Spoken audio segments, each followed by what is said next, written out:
they're going to be like, this is the stability that we were asking for. Daddy's back. So we got to check in with some Republicans in the MAGA movement because some of y'all need to chill. It's getting cringe in some parts of MAGA. I know people are happy that Trump won and he's taking all this action, and I get it. If that's your man, and he won the election, and you are allowed to be happy. But there's a level that's too much, and some of y'all are doing too much. Up first, we're going to talk about a congressman who just introduced a constitutional amendment trying to make it so Trump can serve 3 terms. That sounds like a parody, like they're making fun of, oh, how much of a simp for Trump some Republicans are. But no, he actually did this. Take a listen to some local news coverage. In national news, a Republican congressman wants to change the Constitution so President Donald Trump can serve a 3rd term. Representative Andy Ogles introduced a measure in the House on Thursday to amend the Constitution. Now, the Constitution currently allows up to 2 terms. Ogles says the move would give Trump the time to accomplish his goal of, quote, restoring America to greatness. According to the National Archives and Records Administration, 2/3 of both the House and the Senate would have to pass a proposed amendment.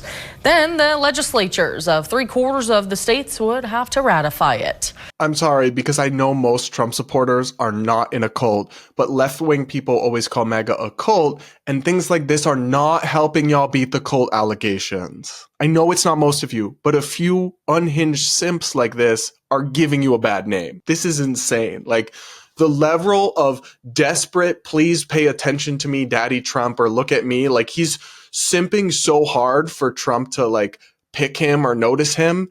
It's giving levels of desperate I didn't know existed. And of course, it's so ridiculous. We don't need to extend term limits. 2 terms for presidents is actually good. George Washington had it right. We don't want kings in America. We don't want that precedent set for other people to use. You want a 3rd term of Obama? Plus, Trump is already 78. And he does appear to still have like good energy and vigor about him. I mean, he's been kind of on a whirlwind his first week in office. But 4 years from now, 82, that's too old. Like at some point, come on now. These restrictions exist for a reason. It is important when you have a position of such power that authority is constrained and that people can't cling onto it for too long. And again, just the short-sightedness of this, like to undermine constitutional limitations on power just to get your side, a win. Y'all know the other side's going to be in charge again. They're going to be able to do it back, right? This is the kind of thing that annoys me because 1, it's just dumb and it's kind of cringe.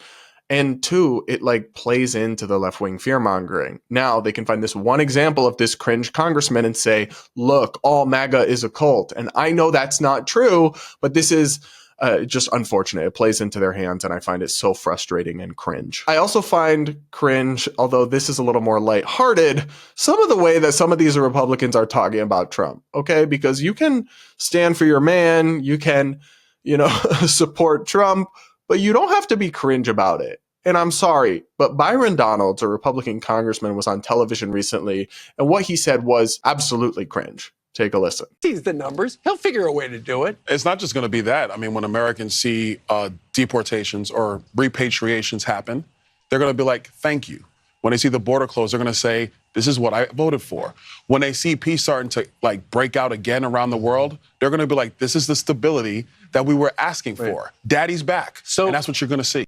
Daddy's back. Babe, no. The best possible defense of this is that it was meant as a joke. But I don't think it was, if I'm being honest. And regardless, like you're a sitting member of Congress appearing on national news and you just called Trump daddy. Look, I normally don't kink shame, but keep it behind closed doors, okay? And regardless, it is an unhealthy way to view a politician as if they are your daddy or your savior. The government is never going to be perfect and is never going to be able to solve all your problems, and it's not good to worship anyone like this. Even if you think Trump is amazing, he's still not your daddy, he's not your savior, he's not perfect, and again, none of this is helping Republicans beat the cult allegations. It's just cringe. I don't understand why they're doing this. and it takes the shine off of actual accomplishments and policy wins that Trump supporters could be pointing to instead. That's just my take. If you disagree, I will hear you out. If Trump is your daddy, explain to me in the comments why that is and how that's not incredibly sus. I would love to hear it. I really would. And do hit that like button while you're at it. Do make sure you're subscribed if you aren't yet. We have amazing stuff planned for the show this week, and I'm just so excited to be doing this with you all and growing like crazy. Thanks again for tuning in. Thanks again to today's sponsor, Lumen. Check them out in the links in the description and pinned comment, and we'll talk again real soon.